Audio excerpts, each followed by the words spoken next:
예, 시시각각 매주 금요일에는 일상생활에서 발생하는 세금에 대한 고민을 덜어드리는 시간 마련하고 있습니다. 서울시 마을세무사로 활동하고 계신 이창식 세무사님 이야기 나누겠습니다. 어서 오십시오. 네, 네, 오늘은 어떤 이야기 해주실 겁니까? 이번 시간에는 양도소득세 및 상속증여세의 내용을 상담 내용을 통하여 사례를 들어 설명해 드리겠습니다. 네, 양도세, 상속세, 증여세 다들 관심이 있는 분야이시죠? 그럼 첫 번째 사례를 먼저 보겠습니다. 현재 주택을 2채 가지고 있는 A씨는 세 번째 집 마련을 위해서 계약금을 지불한 상태입니다. 다주택 보유로 인해서 A씨의 양도소득세가 많이 나오지 않을까 걱정이 됩니다. 이런 건데요. 네. 세무사님, 물론 양도소득세는 살 때 내는 건 아니고 집을 이제 팔 때 발생하는 것이긴 하죠. 네, 맞습니다. 그렇지만 이제 집을 여러 채 가지고 있으면 그동안에 세금을 많이 냈지 않습니까? 중과세 때문에 부담이 된다는 얘기인데 지금 중과가 됩니까? 현재 상황은 어떻습니까? 2014년 1월 2일 이후로 중과세는 이미 다 폐지가 된 상태입니다. 네. 네네. 그래서 일단 양도소득세를 간단히 좀 정의를 설명하자면요. 네.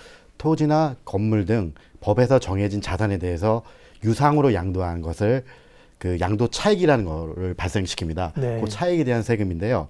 여기서 한 가지 좀 말씀드리자면 반드시 법에 정해진 자산에 대해서만 세금이 나옵니다. 그래서 많은 분들이 혹시 수용을 당했을 때는 세금이 안 나오지 않냐 이렇게 생각하시는데 네네. 토지나 건물의 수용도 양도소득세 대상에 해당이 됩니다. 그렇군요. 네네. 네. 양도 차익에 대해서 나오는 겁니다. 양도소득세는 팔 때, 지금처럼 이제 살 때 걱정을 하셔야 되겠지만 팔 때 나오는 거고 차익이 있어야만 나오는 거죠. 네, 맞습니다. 차익이 없으면 나오진 않습니다. 네. 자, 이제 중과세 부분은 부동산 시장이 어려워지면서 집을 여러 채 사게 하려고 이제 중과는 폐지가 됐는데 그래도 이제 집이 여러 채인 경우는 어떻게 하면 양도세를 줄일 수 있을까 고민을 해야 될 텐데요. 이런 분 같은 경우는 어떤 고민을 해야 됩니까?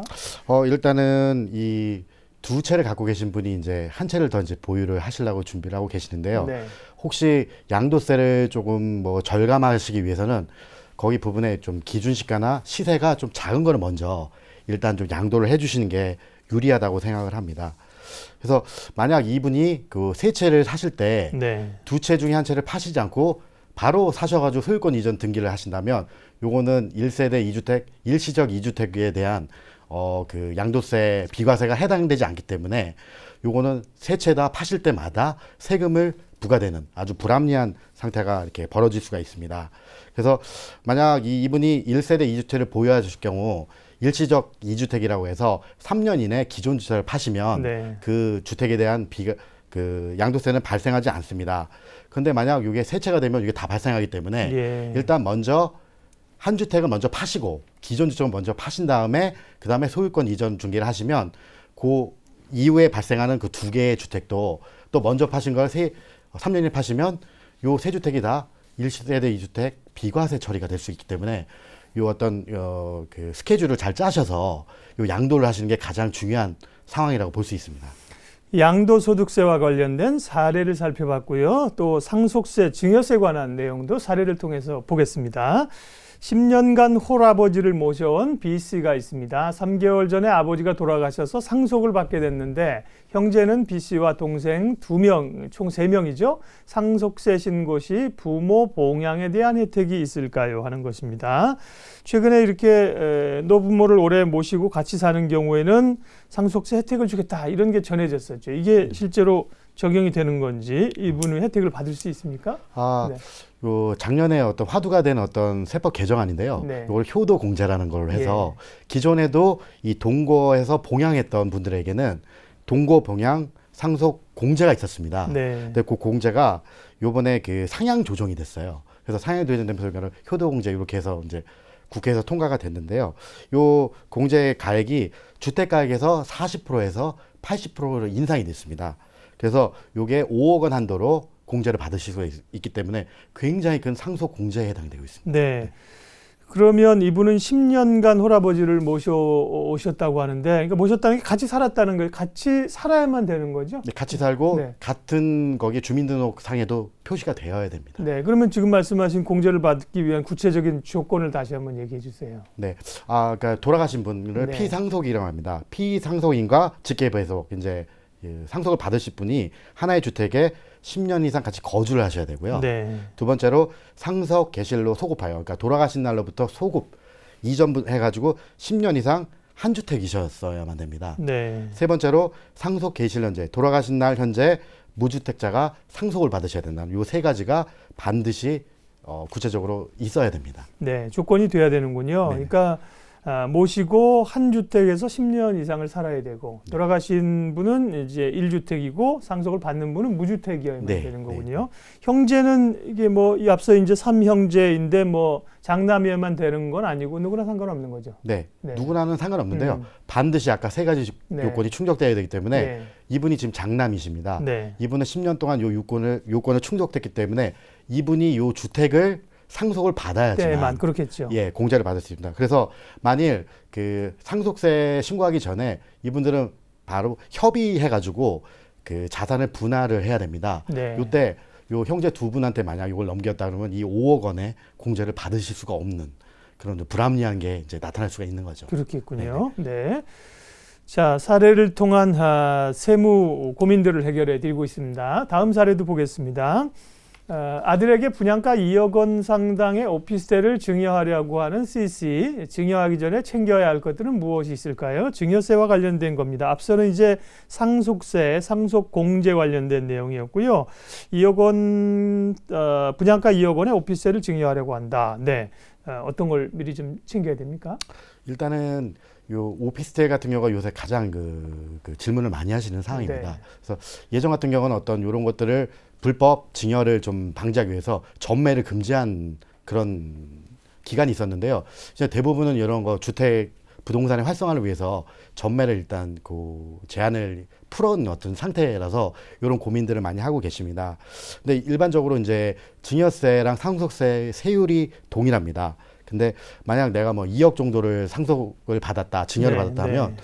대부분 생각하실 때는 뭐 2억 원이면 20% 구간을 이렇게 딱 해서 딱 4천만 원이 나오지 않냐 이렇게 생각하시는데 모든 세법이 이런 초과 누진 구조라고 해가지고요 단계별로 적용을 받으십니다. 네. 그래서 만약 이 주택이 2억 원이기 때문에 아들이 10년 이내 증여를 받지 않았다 그러면 5천만 원의 증여 공제를 뺀 1억 5천이 과세 표준이 됩니다. 예. 그래서 1억 원까지 10%, 나머지 그 1억 이상이 된 5천만 원 이상은 20%를 적용받게 됩니다.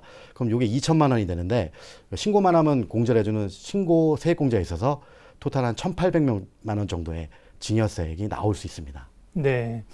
그러니까 이분은 이제 오피스텔이 2억 원 정도 되는데 일단 5천만 원 공제된다 그러셨죠. 네네. 그러면 1억 5천이 되네요. 과표가. 네네. 1억 5천에 20%면 3천만 원 아닌가요? 네, 그렇게 네. 되는데 네. 대부분은 그렇게 이제 오해들을 많이 네네. 하십니다. 근데 이건 초과 누진구라고 해서요. 네. 1억 원까지는 10%고 네. 1억에서 2억, 5억까지가 20% 구간을 적용받습니다. 그래서 네. 1억까지의 10%인 1,000만 원과 나머지 그 초과되는 5천만 원에 대한 것만 20%로 정하게 됩니다. 아, 그렇군요. 그래서 합하면 2천만 원이 되는 거죠. 네.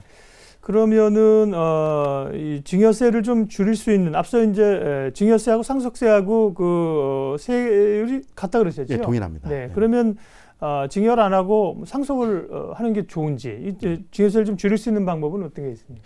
일단 저희들은 상속 같은 경우는 이제 부모님이 이제 돌아가셔야지만 이제 결정이 되는 거기 때문에 예. 미리 준비하기는 사실 쉽지 않은 상황입니다. 네. 그다음에 미리 돌아가시기 전에 상속을 할 수는 없습니까? 상속세는 이미 일단 돌아가신 사망이 확인이 돼야지만 그렇군요. 적용이 되는 거고요. 그 전엔 증여군요, 그러니까. 네. 예. 그래서 요 분이 좀 요 절감 전에 먼저 좀 확인해 주실 거가요. 네. 제가 아까 서두에 말씀드린 대로 요 증여 공제는 10년 이내에 한 번만 적용이 됩니다. 예. 거기다가 그다음에 아버지와 어머니 공이 동일인을 보고요. 또한 할아버지 할머니도 동일인을 봅니다. 네. 그래서 네 분이 동일인을 보기 때문에 그 전에 10년 이내 증여가 한두 번 일어났다면 그거를 또 같이 합산해서 요 증여세를 적용하기 때문에 미리 그거는 반드시 확인을 하셔야지만 요거를 어떻게 정확하게 확인하실 수도 있고요. 그럼 만약 이분이 어떤 그런 것들을 좀 세금을 절감을 할 수 있지 않느냐 하면 요 증여받으신 그 자식이 소득이 있는지 없는지가 가장 중요합니다. 네. 그래서 소득이 어느 정도 있으시다 하면 요 2억 원에 상당한 일부분에 상당하는 부분을 대출을 받으셔서 아들 명의로 대출을 받으셔서 요거를 적용하시면 그 대출 받은 부분은 아들 명의로 받았기 때문에 요거는 증여에 해당이 되지 않습니다. 그래서 네. 요거를 나머지 부분만 증여세를 적용하기 때문에 아무래도 증여세를 좀 절감할 수 있는 네. 그 형태가 되지 않을까 싶습니다. 그럼 이제 오피스텔 분양받기 전에 증여에 대한 계획이 있다면 미리 좀 그렇게 대출을 받는 게 좋겠군요. 네네, 네, 그렇습니다. 이미 받아놓은 상태에서는 좀 어렵고요. 오늘 또 좀 새로운 걸 알았습니다. 부모님으로부터 증여세를 받는 것은 이제 10년 내에 한 번 할 수 있다. 네네. 그건 알고 있는데 조부모도 해당이 됩니다. 네. 그러니까 예, 할아버지 할머니한테 예를 들어서 10년 내에 증여를 한번 받았으면 부모님한테 그 기간 동안에 받을 수 없다는 거죠. 받으면 네, 받을 수는 수는 있겠지만 있는데 공제를 못 받는 공제가 안 거죠. 된다는 네네. 거죠. 공제 혜택을 못 받는다는 네, 거죠. 거기다가 그 네. 전에 받았던 것까지 합산 신고를 해야 됩니다. 네. 그래서 합산 신고에서 나온 금액에서요 기존에 냈던 세금만 그 기납부세액으로 빼주는 방식으로 되어 있습니다. 그렇군요. 네네. 그런 것까지는 또 좀 몰랐습니다. 네. 부모님과 조부모님 좀 다를 수 있다고 생각되는데 그럼 한 가지만 더요. 부모님이 조부모로부터 상속을 10년 내에 받았고 네네. 또 그 10년 안에 이 자식에게 증여를 다시 한다. 그러면 상관없습니까? 아 그거는 상관이 없습니다. 아, 예. 예. 그렇군요. 네네네.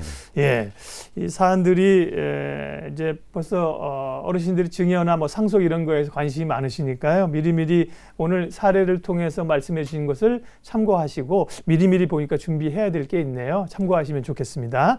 예, 오늘 사례를 보는 세무 상담 서울시 마을 세무사로 활동하고 계신 이창식 세무사님 함께했습니다. 고맙습니다. 네, 감사합니다.